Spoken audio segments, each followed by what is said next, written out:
ሰላም ጤና ይስጥልኝ እንደምንሰንብታችኋል የተወደዳችሁ አድማጮቻችን በወንጀል የምርመራ ስራዎች ላይ ትኩረት የሚያደርገው ሸገር 991 ፕሮግራማችን እነሆ የዛሬው ተጀምሯል። በዛሬው ሸገር 991 ፕሮግራማችን የምናቀርብላችሁ 320 ሰዓታት የፈጀውና በአዲስ አበባ በድብቅ የተፈጸመውን የነፍስ ግድያ ወንጀልና በሐሰት የቀረበ አቤቱታ ለማጣራት ፖሊሶች ገጥሟቸው የነበረውን ከባድ የምርመራ ስራና ያገኙትን ውጤት ነው። እስከ ዝግጅታችን ፍጻሜ አብራችሁን ትቆዩ በአክብሮት እንጋብዛለን። አበራ ዳመሳ የተባለው ሰው አሁን እመለሳለሁ ብሎ በድንገት ከቤቱ እንደወጣ የት እንደደረሰ ሳይታወቅ ሰንብቷል። በሶስተኛ ቀኑ ያልታወቁ ሰዎች በሌሊት ከቤቱ ደርሰው መጥተው ንብረቱን ዘርፈው ሄደዋል። ሚስቱም ለሕይወቷ በመፍራቷ ቤቷን ለቃ ወደ ዘመዶቿ ዘንድ ሄዳለች። በአካባቢው እንደሚወራው ከሆነ አበራ ዳመሳን የገደሉት ወሮበሎች ንብረቱን ዘርፈውታል ይባላል። ይህን ድርጊት የአካባቢውን ነዋሪ ሕዝብ ያሳሰበና ያስደነገጠ መሆኑን አንድ ባላባት ማመልከቻ አቅርበዋል። ጉዳዩ እውነትም አሳሳቢ ስለሆነ ጉዳዩ የቀረበላቸው የፖሊስ ኃላፊ ትዕዛዝ አስተላልፈዋል።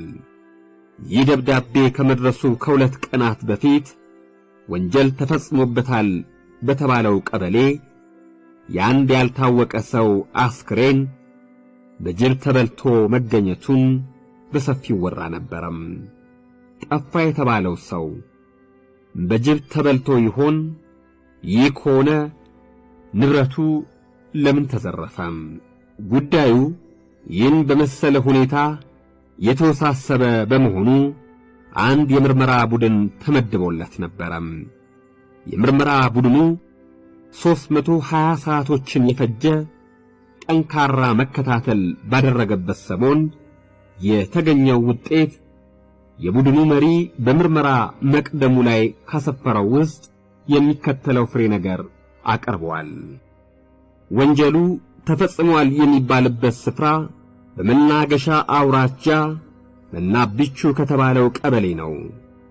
መናብቹ ቀበሌ ከአዲስ አበባ ሰሜን ምስራቅ በሱሉልታ ወረዳ ከንጦጦ ተራራ አለፍ ብሎ ከአዲስ አበባ ከተማና ከመናገሻ አውራጃ መገናኛ ላይ የሚገኝ መንደር ነው።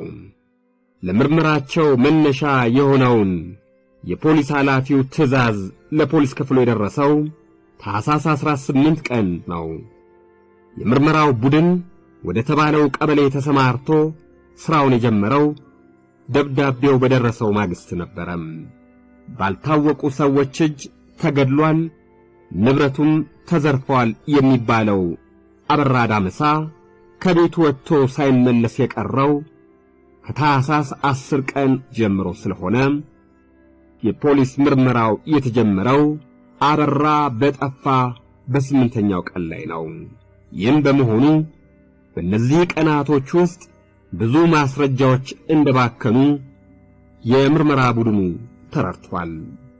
ይህ ሁኔታ እስከዚህ ቀን ድረስ ለፖሊስ ሳይመለከት የቀረው በምን ምክንያት እንደሆነም ለማወቅ ሞክረዋል መርማሪዎቹም።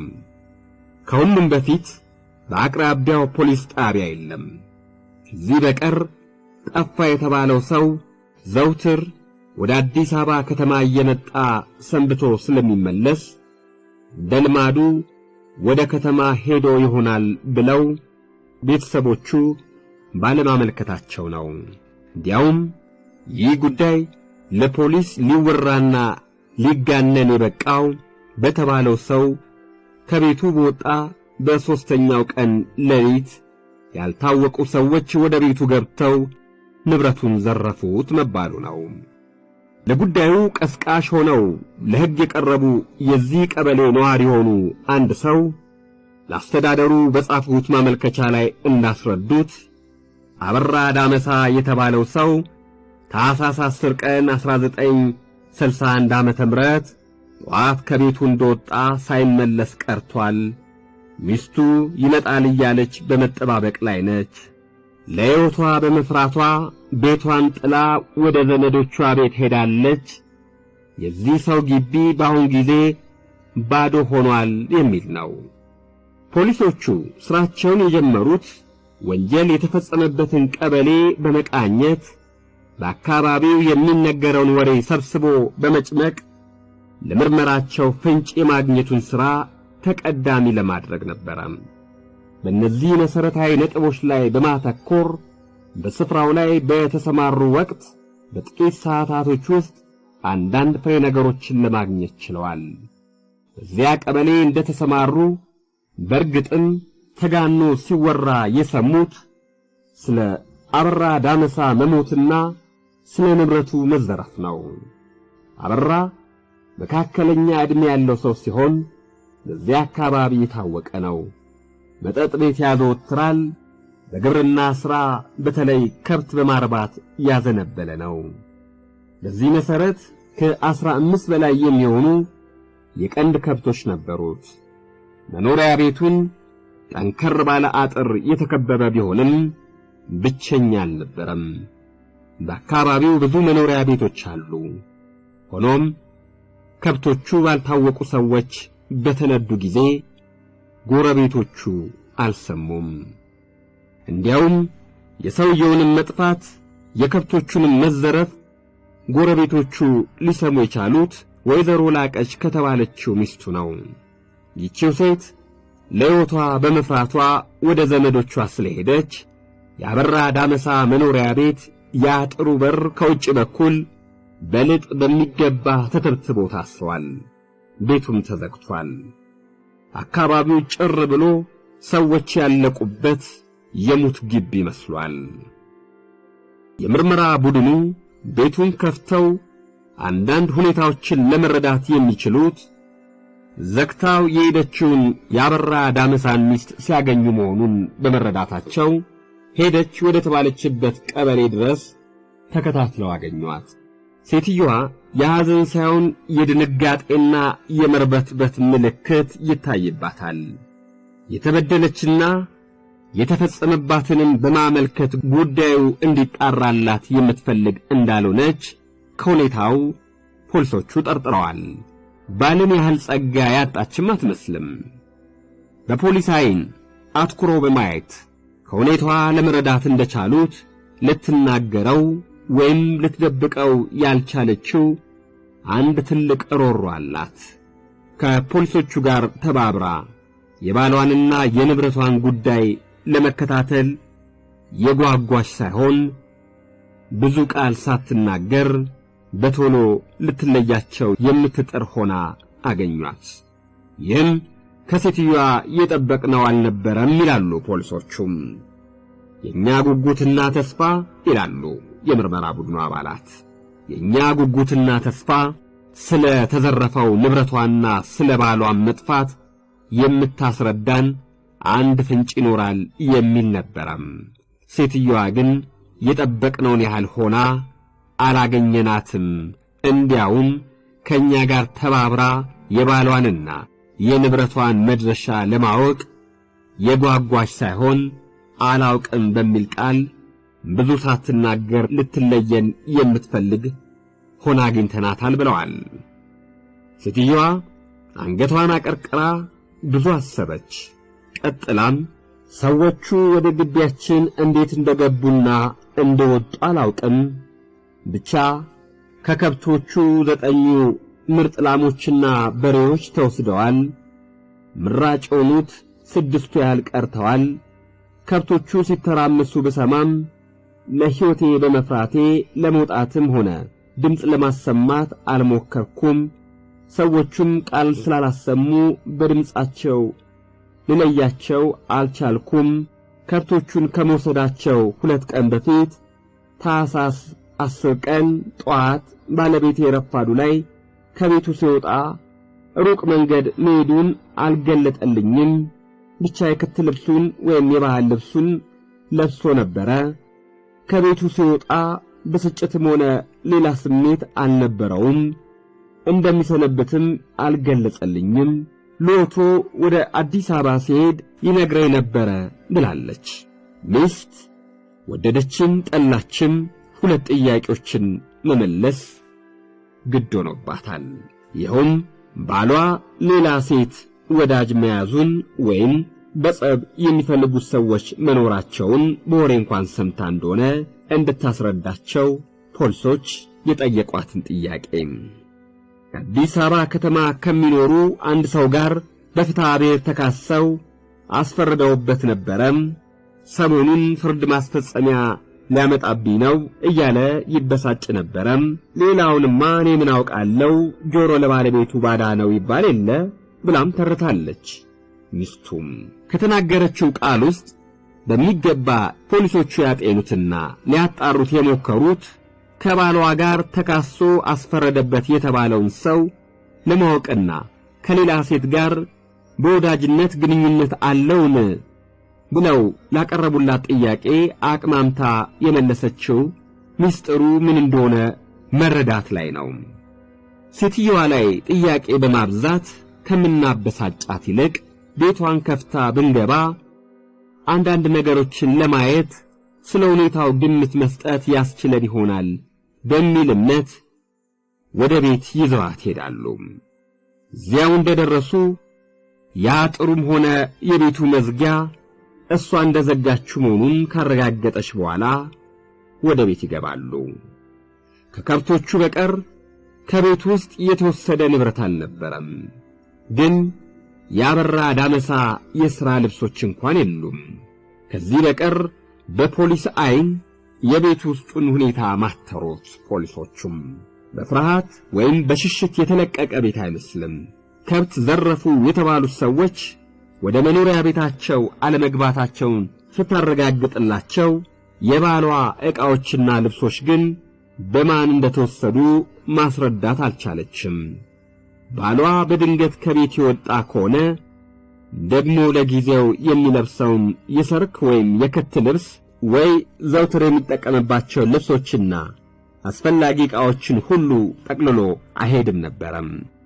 ታዲያ እንዲህ ከሆነ አበራ ዳመሳ በድንገት እንደወጣ ቀረ ወይስ አውቆ ራሱን ደበቀም? ከብቶቹን የወሰዱት ገንዘብ የሚፈልጉት ወይም ሊበቀሉ የመጡ ጠላቶች ከሆኑ ግማሾቹን ወስደው ሌሎቹን ለምን ተው? እነዚህ የተወሰዱ ከብቶች እንደ መርፌ ሊደበቁ የሚችሉ ሳይሆን በጉልህ ሊታዩ የሚችሉ ስለሆነ መከታተሉ አድካሚ ይሁን እንጂ ምስጢሩ ሊያመልጣቸው እንደማይገባ ተረድተዋል ፖሊሶቹ። ስለዚህም የሴትዮዋን ትተው ወደ ሌላ አቅጣጫ ተሰማሩ። ከመንደሩ ሰዎች ጠይቀው እንደተረዱት በዚያው ቀበሌ ከሚገኘው ጫካ ውስጥ የአንድ ሰው አስክሬን በጅብ ተበልቶ ግማሽ አካሉ በየቦታው ተዝረክርኮ መገኘቱን ሰሙ። በጅብ የተበላውን ሰው ቁርጥራጭ አካል የተገኘው አበራ ከሚኖርበት ቀበሌ አቅራቢያ ምናብቹ አይኔ ምሳ ከተባለው ክልል ውስጥ ነው። አስክሬኑ የተገኘው ታኅሳስ 14 ቀን ሲሆን በጥንቃቄ ከተለቀመ በኋላ ፎቶግራፍ ተነስቶ በሐኪም ተመርምሮ የቀብር ስነ ሥርዓቱ መፈጸሙን ፖሊሶቹ አረጋገጡ። አስክሬኑ የተገኘው በአዲስ አበባ ከተማ ግዛት ክልል ውስጥ በመሆኑ ምርመራውን የያዘው የአዲስ አበባ ፖሊስ ስለነበረ የተገኘው የአስክሬን ቁርጥራጭም የማን እንደሆነና የምርመራው ውጤት ከምን ላይ እንደደረሰ ለመረዳት ወደ አዲስ አበባ ፖሊስ ወንጀል ምርመራ ክፍል የምርመራ ጓዱ አቀናም። የምርመራ ቡድኑ ግምት በጅብ ተበልቶ ተገኘ የተባለው አስክሬን ምናልባት ያበራ ዳመሳ ይሆናል የሚል ነበረም። የአዲስ አበባ ፖሊስ ከጀመረው የምርመራ መዝገቡ ላይ እንደተረዱት መርማሪዎቹ ከተባለው ጫካ ውስጥ ከጅብ አፍ የተረፈው የአንድ ሰው ግማሽ አካል ተገኝቷል። ጭንቅላቱና እግሮቹ ከወደቁበት አቅራቢያም የአንድ ሰው ሸራ ጫማና ልብስ ተገኝቷል። ልብሱንና ጫማውን ያዩት የአካባቢው ሰዎች ሟቹ ስንታየው ገብረስላሴ የሚባል መሆኑን አረጋግጠዋል። ከዚህ በቀር በጫካ ውስጥ ስለተገኘው አስክሬን የተገኘ ሌላ ማስረጃ የለም። ጉዳዩ እንዲህ ድፍን ያለ ቢሆንም በፖሊሶቹ በኩል ፈጥነው ለማወቅ የሞከሩት በጅብ ተበልቶ ሞተ በተባለው በስንታየውና ጠፋ በተባለው አበራ ዳመሳ መካከል የነበረውን ግንኙነት ነው። ይህም ፍሬ ነገር በአእምሮአቸው በሚያውጠነጥኑበት ጊዜ ከአበራ ዳመሳ መኖሪያ ቤት 5 ጋሻ ርቀት ላይ ከሚኖር አንድ ሰው ግቢ የአበራ ዳመሳ አንድ ወይፈን መገኘቱን የምርመራ ቡድኑ ይሰማል። ይህ ወይፈን ከአበራ ዳመሳ ግቢ ከተዘረፉት ከብቶች አንዱ ነበረም። ይህን ለምርመራቸው ትልቅ ፍንጭ ሊሆን ቻለም። እስከዚህ ጊዜ ድረስ የሰበሰቧቸው ፍሬ ነገሮችን እንደሚመሯቸው አበራ ዳመሳና ከአበራ ዳመሳ ከብቶች ገሚሶቹ ብቻ መወሰዳቸው ሞተ የተባለው ሰው አንድ ወንጀል ፈጽሞ ጠፍቶ ይሆናል እንጂ በሰው እጅ አልተገደለም ከሚለው ግምት ላይ ቢጥላቸውም ከተወሰዱት መካከል የአንደኛው ወይፈን መገኘትም በዚያው አካባቢ አንድ ምስጢር እንዳለ አጠራጥሯቸዋል። በሌላ በኩል ደግሞ ስንታየው የተባለው ሰው በጅብ ተበልቶ ግማሽ አካሉ በጫካ ውስጥ ተገኘ መባሉና በጅብ የተበላው ሰው ማን እንደሆነ በበቂ ማስረጃ አለመረጋገጡ ነው። እነዚህ ፍሬ ነገሮች በስተቀር ሌላው የምርመራ ፍንጫቸው አበራ ዳመሳ አዲስ አበባ ከተማ ከሚኖር አንድ ገና ስሙ ካልታወቀ ሰው ጋር የከረረ ጸብ እንደነበረውና በፍትሐ ብሔርም ተካሰው ገንዘብ እንዲከፍል ያስፈረደበት መሆኑን መስማታቸው ነው።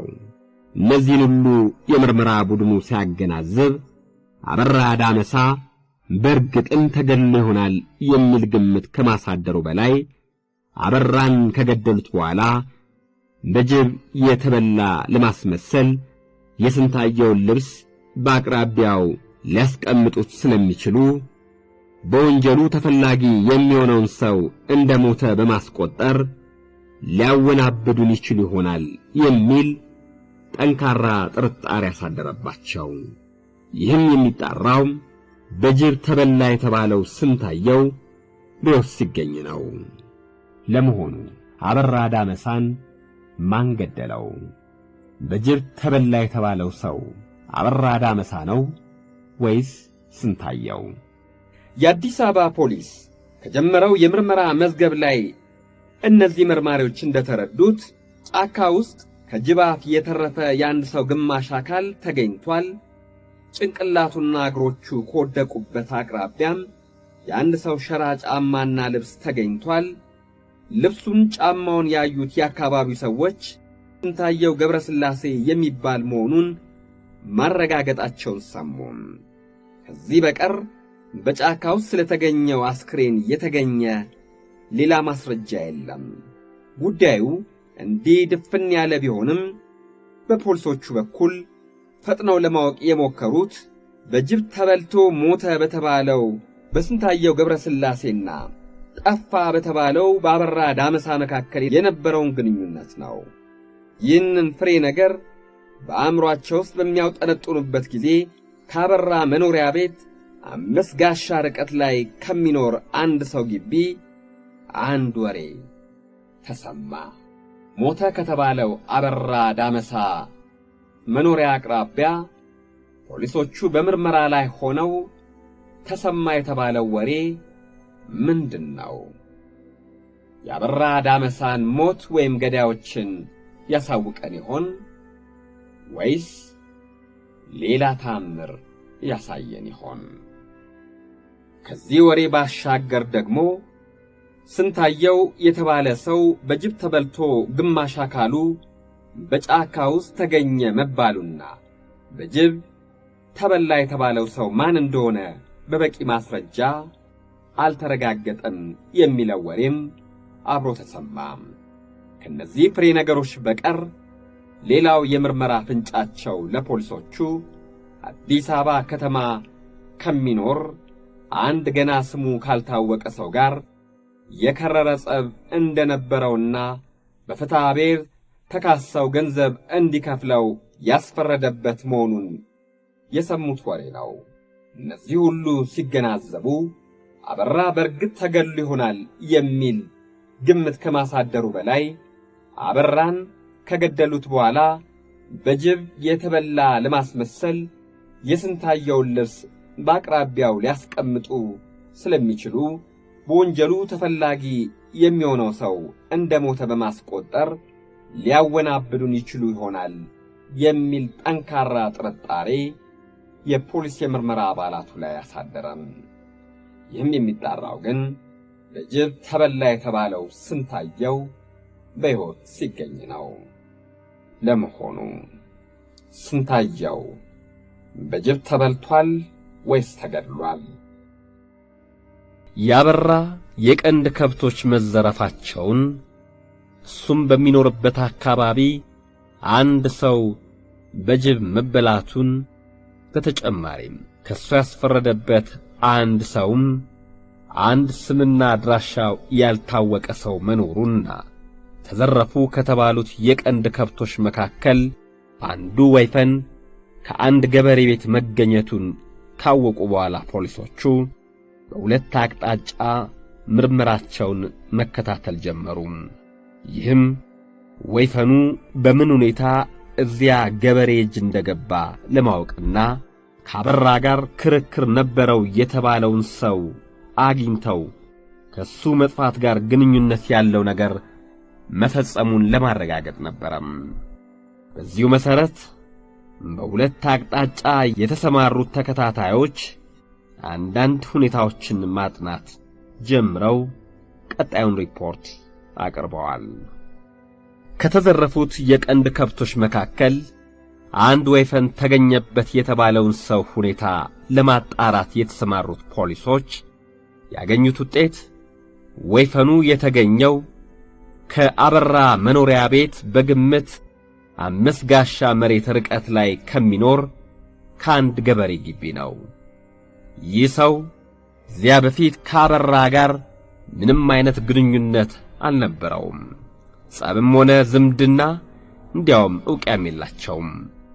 የወይፈኑ በግቢ ውስጥ መገኘቱ ታዲያ ምንድነው ሲል ፖሊስም የአካባቢው ሰዎችንም ግራ አጋብቷል።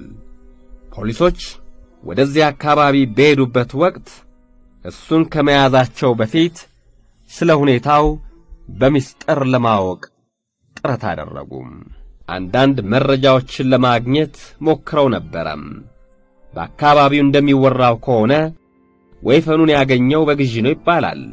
ሌሎች ሰዎች እንደሚያወሩት ደግሞ አበራ የዚያን ሰው የገንዘብ ዕዳ ስለነበረበት በለውጡ ወይፈኑን ሰጥቶታል ይባላል።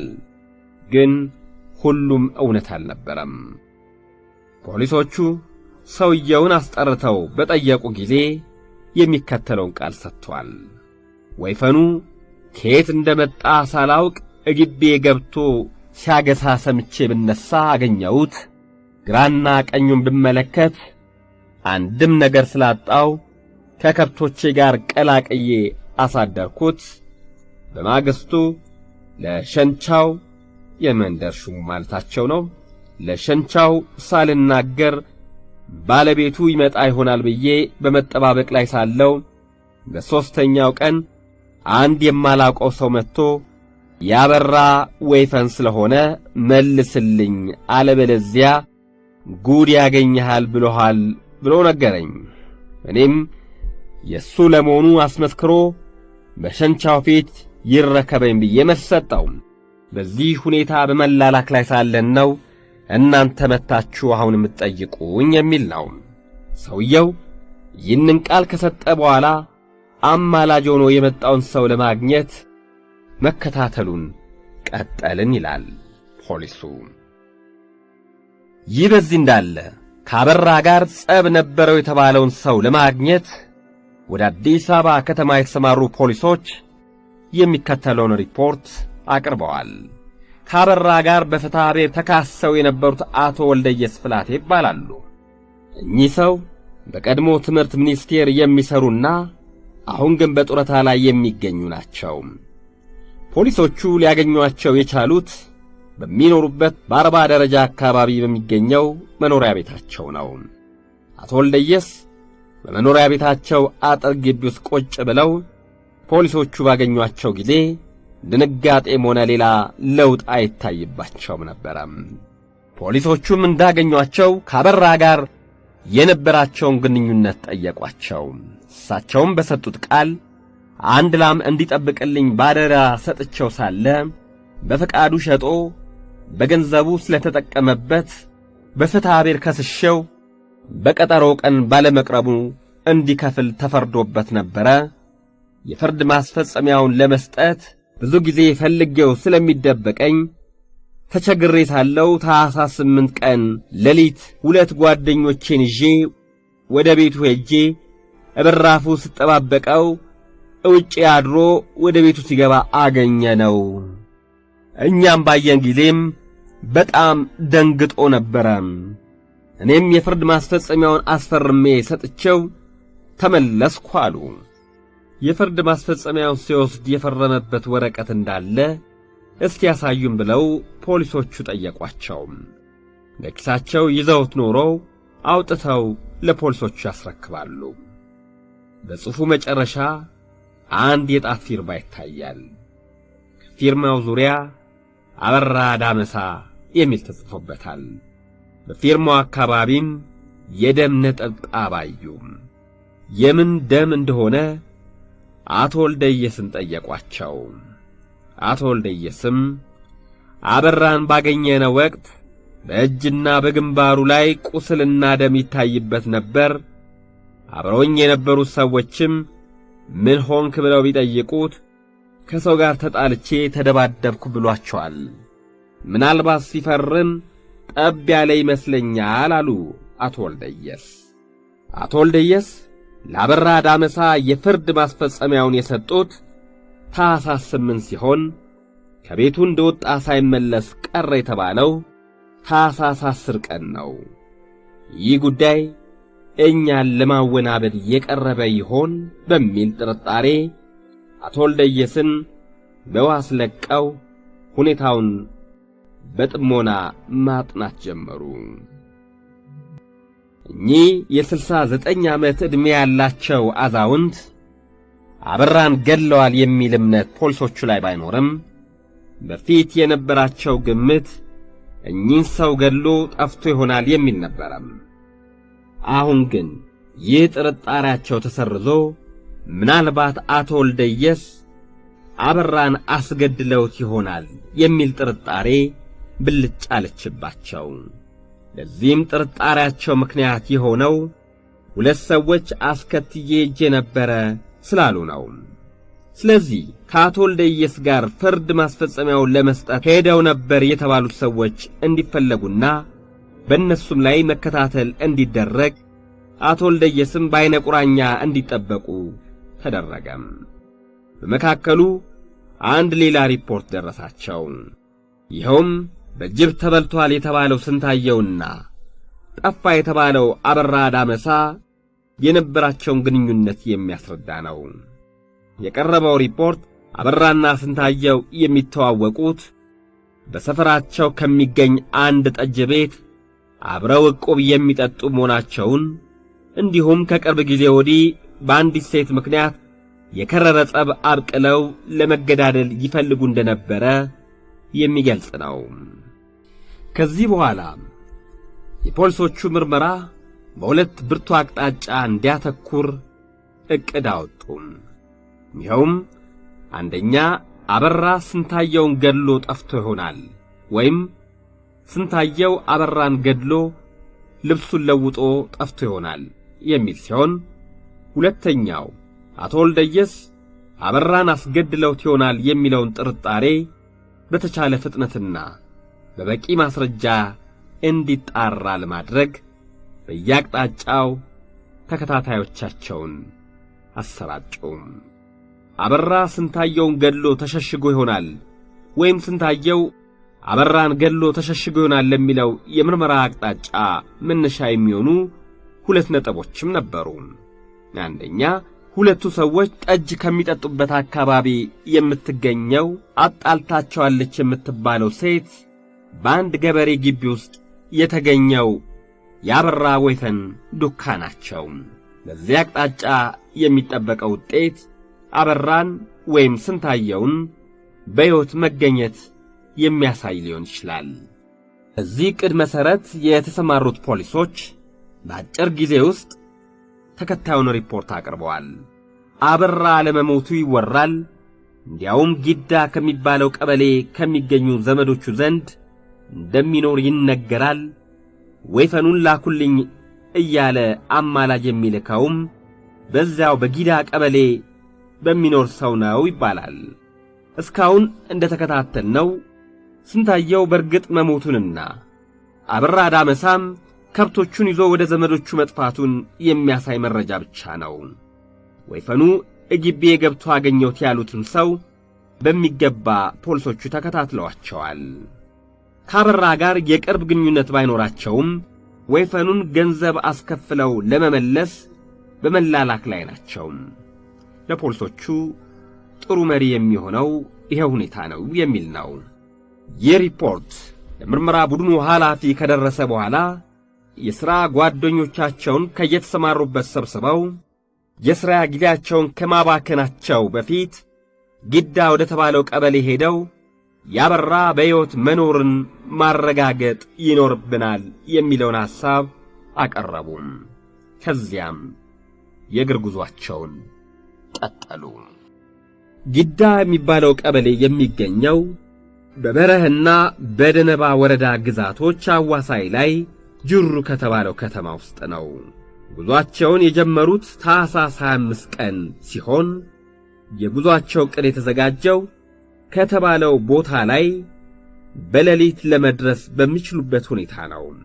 በቀኑ የእግር ጉዟቸው የሱሉልታን ረዥም ሜዳ አቋርጠው ከሌሊቱ 9 ሰዓት ጊዳ ቀበሌ ደረሱም።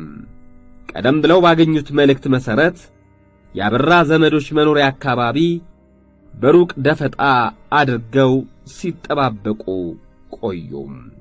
ሊነጋጋ ሲል ግማሾቹ ወደ ቤት ሲገቡ፣ ሌሎቹ በአካባቢው ሆነው እንዲመለከቱ ተደረገም። አበራን ለጊዜው ባያገኙትም ከወሰዳቸው ከብቶች ውስጥ ሁለቱን ከዘመዶቹ ከብቶች ጋር በበረት ውስጥ አገኟቸው። ትልቆቹ ሰዎች አበራ አለመምጣቱን ቢክዱም የቤት ልጆቹን ጠይቀው እንደተረዱት ፖሊሶቹ ሰሞኑን እዚሁ መሰንበቱን አረጋግጠዋል።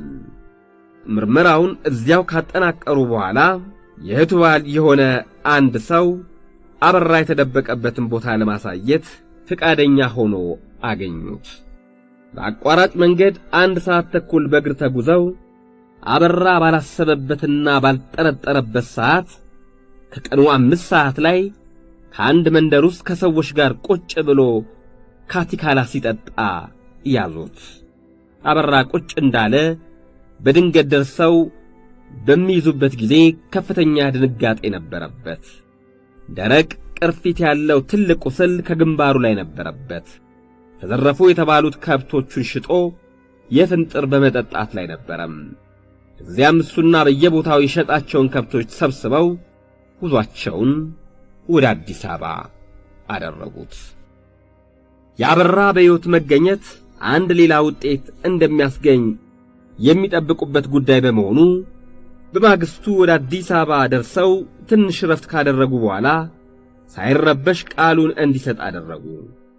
አበራ ቃል በሚሰጥበት ጊዜ ለመነሻ ያህል ያቀረቡለት ጥያቄ በምን ምክንያት ቤቱን ጥሎ እንደሄደ፣ የራሱን ከብቶች በሌሊት ለምን እንደዘረፈ እንዲያስረዳ እንጂ የስንታየውን አሟሟት ሊያነሱበት አልፈለጉም ነበረም። ግን እሱ ራሱ ሊደብቀው ስላልቻለ የንግግሩ መነሻ አደረገው። ስንታየው ሳልፈልገው ይፈልገኛል፣ ተው አትድረስብኝ ስለው ይከታተለኛል። እኔ በገባሁበት ቤት ተከታትሎ የምፈልጋትን ሴት ይዛል። አማላጅ ላኩበት፣ አንተ ኮስማና ብሎ መልስ ሰጠኝ። ስንታየው በጉልበት ብቻዬን የምችለው ስላልሆነ 3 ጓደኞቼን ይዤ ታኅሳስ 7 ቀን በምሽት ጊዜ ጫካ ውስጥ አድፍጠን ያዝነውና ደብድበን ከገደልነው በኋላ ሬሳውን ሰው እንዳያገኘው ከጫካ ውስጥ ደበቅነው። በማግስቱ ሄደን ብናየው ጅብ ጀምሮ ታገኘነው። ማታ ጅብ እንዲጨርሰው ብለን እንደገና በጫካ ውስጥ ደበቅነው። ሆኖም ፖሊስ ይደርስብኝ ይሆናል በሚል ፍርሃት የተለየ ምክንያት ለመፍጠር ተነሳው። ይኸውም የራሴን ድርሻ ከብቶች ሌሊት ወስጄ ከደበቅኩ በኋላ ባለቤቴ የመጥፋቴንና የከብቶቼን መጥፋት እንድታመለክት አደረግኩ ይላል። ከብቶቼን ሌሊት በምነዳበት ጊዜ አንዱ ወይፈን አምልጦ ከሰው በረት ስለገባ እሱን ለማስወጣት ስሞክር ይነቁ ይሆናል ብዬ ጥየው ሄድኩኝ። በኋላ ግን ስለቆጨኝ ወይፈኔን እንዲመልስልኝ ሰው ላኩበት ሲል ሌላም ሰፊ የሆነ የእምነት ቃሉን ሰጠም። ከሱ ጋር ሆነው የግድያ ወንጀል የፈጸሙትም አንደኛ ግርማ ከበደን፣ ሁለተኛ ከበደ አያኖን፣ ሶስተኛ ገመቹ ጊዙ የተባሉትን አሳይቶ አስይዟል። ይህ የምርመራ ውጤት ሊያስገነዝበን የሚችለው አንድ ወንጀል ከተፈጸመ በኋላ ወንጀለኛው ራሱን ለመደበቅ የሚፈጥራቸው ዘዴዎች ምን ያህል አስቸጋሪ እንደሆኑና ፖሊስም በየአቅጣጫው ማሰብና መሰማራት ከቻለ ማንኛውም ነገር ድብቅ ሆኖ ሊቀር አለመቻሉን እንዲሁም ፖሊሶች በእግር ረጅም መንገድ ተጉዘውና በብዙ ሐሳብ ተውጠው ማስረጃዎችን ጨምቀው ከዚህ ውጤት ላይ መድረሳቸው የሚያኮራ ይመስለኛል።